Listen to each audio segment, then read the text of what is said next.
날이 갈수록 심각해지는 강력범죄, 증가하는 범죄율에 걸맞게 형량을 늘리자는 발언 역시 심심치 않게 들립니다. 법의 처분이 너무 가벼우니 중죄로 다스려 일벌백계 하자는 것이 취지입니다. 물론 맞는 말입니다. 흔히 이야기하는 국민법 감정과 실제로 판결이 내려지는 형량은 큰 차이가 있는 경우가 많습니다. 심지어 사형이 구형된다 하더라도 우리나라는 실질적 사형 폐지국인 만큼 처벌이 약해 보이는 것 사실이니 말이죠. 그렇다면 이렇게 모든 범법자를 강하게 처분하고 엄벌을 내리는 것이 범죄 예방에 도움이 되는 걸까요? 범죄율을 크게 내리고 행복한 삶을 보장하는 걸까요? 언뜻 생각해보면 그렇지만 실제로는 그렇지 않은 경우도 많습니다.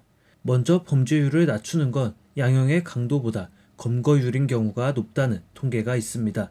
강한 법령으로 징역 100년, 사형 집행 등 흉악 범죄자를 처단하는 것은 국민들의 법 감정에 맞는 처분이자 카타르시스를 느낄 수 있는 정의 구현일지 모릅니다. 하지만 강력한 형량은 실제로 범죄율과 큰 상관관계를 지니지 못합니다.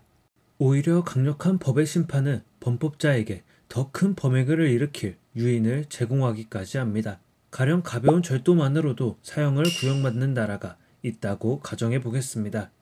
이 나라에서 빵을 훔친 도둑이 우연히 빵집 주인 가족과 눈이 마주쳤을 때 절도범은 큰 낭패감에 휩싸일 겁니다. 목격자가 생겼으니 자신이 사형을 당할 거란 건 기정사실이나 마찬가지이기 때문이죠. 그래서 그는 목격한 빵집 주인 가족 모두를 몰살시킬 유인이 생깁니다. 절도를 벌인 이상 그는 사형을 당할 것이 분명하고 몇 명 더 살인하는 건 그의 형량에 아무런 영향을 주지 못하기 때문이죠. 다양한 이유로 법의 형량은 결정되지만 이렇게 엄벌주의가 꼭 좋은 것만은 아니다라는 의견이 있기에 우리는 정해진 형량대로 집행하게 되는 것입니다. 그럼 이런 형량의 결정은 현대에서만 고민하는 사안일까요? 그건 아닙니다. 오래전부터 인류는 법을 만들고 삶과 환경에 맞게 개선해 왔습니다. 유토피아라 불리는 이상세계에서도 예외는 아니었습니다. 이곳의 국민들 역시 법이 어떻게 만들어지고 집행되어야 하는지 지대한 관심을 가졌습니다. 법뿐만 아니라 정치, 사회, 교육, 결혼 등 다양한 주제를 두고 이상세계와 현실의 관점에서 비교했던 거죠. 그렇다면 우리가 흔히 이상향이라 불리는 유토피아는 어떤 모습이었을까요? 작품을 통해 우리는 이상세계의 모습을 엿보려 합니다. 1516년에 쓰여진 토마스 모어의 유토피아에서 말이죠. 유토피아라는 말은 크게 낯설지 않을 것입니다. 토마스 모어의 작품에서 유래한 단어지만 현대에서는 인류가 희망하는 이상향을 뜻하기 때문이죠. 또한 완전히 반대 개념인 디스토피아를 다룬 영화, 소설 등이 등장하며 자연스레 그 뒷면에 붙을 수밖에 없는 유토피아란 개념이 반복적으로 다뤄지곤 합니다. 유토피아란 단어는 그리스어에 뿌리를 두고 있는데 아니다, 없다를 의미하는 접두어인 우와 장소를 뜻하는 단어 토포스가 붙어 만들어진 합성어입니다. 존재하지 않는 장소란 뜻인데 이는 유토피아를 지향하고 있지만 현실에는 존재하지 않는 이상세계라는 걸 상징적으로 의미하고 있습니다.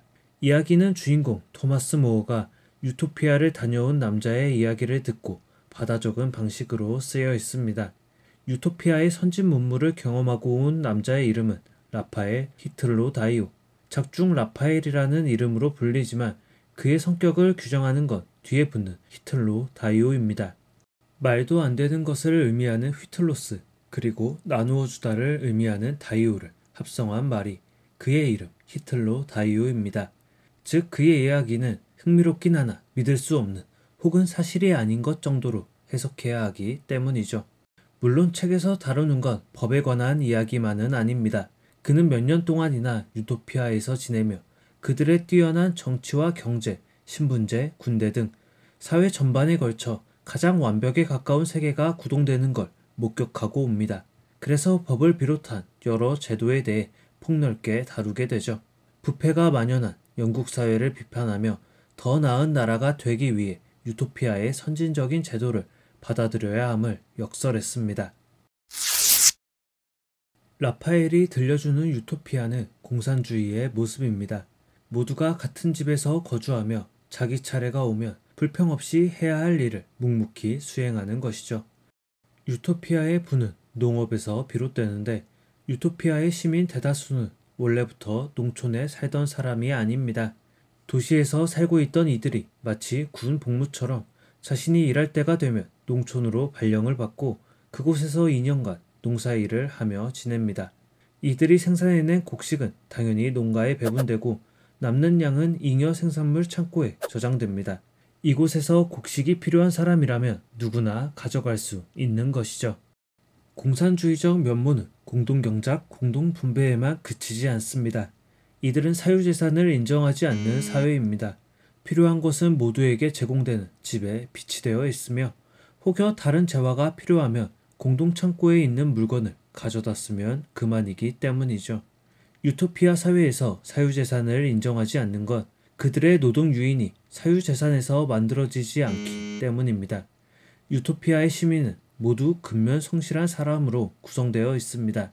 꼼수를 부리며 일을 하지 않으려 하거나 필요 이상의 재화를 소유함으로써 사회에 해가 되고 갈등의 씨앗이 될 수 있는 행동은 하지 않는 사람들이기 때문이죠.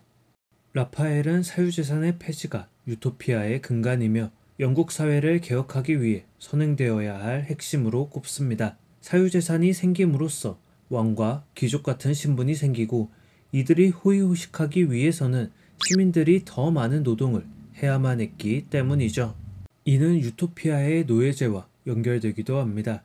이들은 특권계층이라 할 수 있는 학자 집단 몇몇을 제외하면 모든 인구가 노동인구가 됩니다. 철저한 신분제 사회로 노동을 전혀 하지 않았던 영국의 왕과 귀족과 달리 극소수의 노동이 불가능한 인구를 제외하고 모두가 근면히 생산에 집중합니다.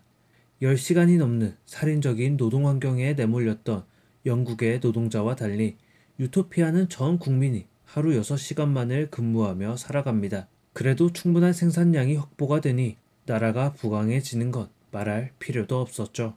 유토피아를 지탱하는 허드렛 일꾼은 노예입니다. 그토록 평등을 지향하던 사회에서 노예가 있다는 것 자체가 모순처럼 들리기도 합니다. 하지만 유토피아에서 노예는 원래 평시민이었던 사람들이 대다수입니다. 그들은 시민으로서 적절한 노동에 참여하지 않아서 혹은 불륜이나 범죄를 일으킨 사람들로 구성됩니다. 교도소의 노역처럼 그들은 노예로서 잡일들을 떠맡게 됩니다. 이는 자신들이 벌인 부도덕한 일들을 참여하게 만드는 동시에 누구나 하기 싫은 일조차 자연스레 배분될 수 있게 유도합니다. 유토피아의 시민들은 사유재산을 배척당한 채 살아갑니다. 그리고 일반적인 국가에서 귀하게 여겨지는 것들이 천하게 다뤄지기도 합니다. 먼저 귀족이라는 지위가 없다는 것에서 신분의 허상을 꼬집습니다. 동시에 이들이 터부시하는 것 금부치나 사치품입니다. 이들은 항상 정해진 옷만을 입습니다. 그다지 부드럽지 않은 아마포로 짜여진 것인데 어느 누구도 불평하지 않습니다. 옷은 체온을 보호하고 외부의 위험으로부터 자신을 지키기 위해 생겨났습니다. 당연히 고급 면사를 이용한 옷과 거친 아마포로 만들어진 옷이 그 기능면에서 차이가 나지 않습니다. 그렇기에 이들은 부드러운 면사를 만들기 위해 시간을 보내는 걸 극도로 경계합니다. 이 시간들을 생산에 쓴다면 훨씬 더 효율적이란 게 자명한 사실이기 때문이죠. 유토피아 시민들이 또 하나 경계하는 건 금과 은, 보석입니다. 현대에 와서도 그 가치를 인정받는 물건이지만 이들은 사치품에 대해 경계합니다. 금은보화로 만들어진 장신구는 분명 시각적으로 화려하고 아름답습니다. 하지만 그런 것들은 노동할 때 전혀 생산성을 높여주지 못하고 오히려 사사로운 욕심을 충동질할 뿐입니다. 그래서 유토피아 사람들은 무역대금을 지불할 때를 제외하면 실생활에서 금을 사용하지 않는 것이죠. 유토피아와 대척점에 있는 아내 몰리우스의 외교사절단이 유토피아를 방문했을 때 보여진 모습의 차이가 두 나라를 정확히 표현합니다. 아내 몰리우스는 그리스어로 바람 같은 이란 뜻입니다. 즉 실속 없이 으스대는 자들의 나라 정도로 해석할 수 있죠. 이들은 화려한 색감의 옷과 금 장신구로 치장하여 유토피아를 방문했습니다. 이른바 기선제압을 위해 벼르고 방문한 것이죠. 하지만 유토피아 사람들 중 금을 몸에 끼우고 있는 건 철부지 어린아이들이나 금으로 만든 수갑을 차고 있는 죄수들 정도입니다. 어떤 나라에서 가장 고귀하고 비싼 금이 어떤 나라에서는 가장 천대받고 있던 것이죠. 유토피아 시민들에게 사치품의 가치를 낮게끔 각인시킨 건 사유재산이 생겨나게 하지 않기 위함에 있습니다. 이들에게 사치품이란 존재가 생겨나면 자연스레 사유재산이 인정받아야만 하고 사유재산이 생기게 되면 유토피아라는 나라의 근간마저 무너질 수밖에 없으니 말이죠. 이야기는 라파엘의 견문록을 토마스 모어가 옮겨 적은 느낌으로 구성되어 있습니다. 하지만 이름에서 알 수 있듯 이상세계인 유토피아도 그곳을 탐험한 라파엘도 존재하지 않는 허구의 인물입니다. 실제 경험을 담은 견문록 같지만 허구의 이야기를 녹여냈다는 점에서는 소설과도 유사한 구성이라 볼 수 있습니다. 그럼 토마스 모어는 어째서 이런 식의 책을 써야 했을까요? 토마스 모어는 자신이 생각하는 가장 완벽한 세계에 대해 크게 외치고 싶었을 겁니다. 하지만 공직 생활을 하고 있는 특수성, 절대군주가 군림하던 시대상, 자신의 사상이 가진 과감함 등 여러 요소를 고려할 때 그런 방법이 적절치 않다고 생각했을 겁니다. 누군가가 너 지금 왕정에 대해 비판하는 거야? 라고 물어도 저거 내 생각 아닌데? 라파엘 씨 생각인데? 라고 둘러댈 수 있게 탈출구를 마련한 것이죠. 타인의 입을 빌려 이야기했지만 이야기 속 유토피아는 토마스 모어가 꿈처럼 생각하던 곳이었습니다. 빈부격차가 없고 모두가 과도하게 노동하지 않으며 교육과 종교의 자유가 보장받는 그야말로 꿈같은 세계였으니 말이죠. 500여 년이 흐른 지금도 그가 추창하던 유토피아보다 불행한 곳이 더 많을 거라 생각합니다. 우리나라만 떠올려봐도 빈부격차는 나날이 심해져 가고 과로로 죽는 노동자들이 여전히 존재하며 이런저런 이유로 원하는 교육을 적절하게 받지 못하는 사람들이 많기 때문이죠. 영상의 서두에서도 이야기한 법과 교화 시스템 역시 그 옛날 토마스 모어가 보였던 시선과 비교해 크게 나은 해결책을 찾지 못했다는 점도 그가 이야기한 유토피아가 얼마나 대단하고 이상적인 국가인가를 반증하고 있었습니다. 엄벌만이 범죄율을 감소시키는 특효약이 아니고 타인과의 경쟁만이 나라를 발전시키는 원동력이 아님을 보여주는 이야기, 그리고 현대의 수많은 이상향을 다룬 소설의 뿌리가 되어준 이야기, 유토피아였습니다.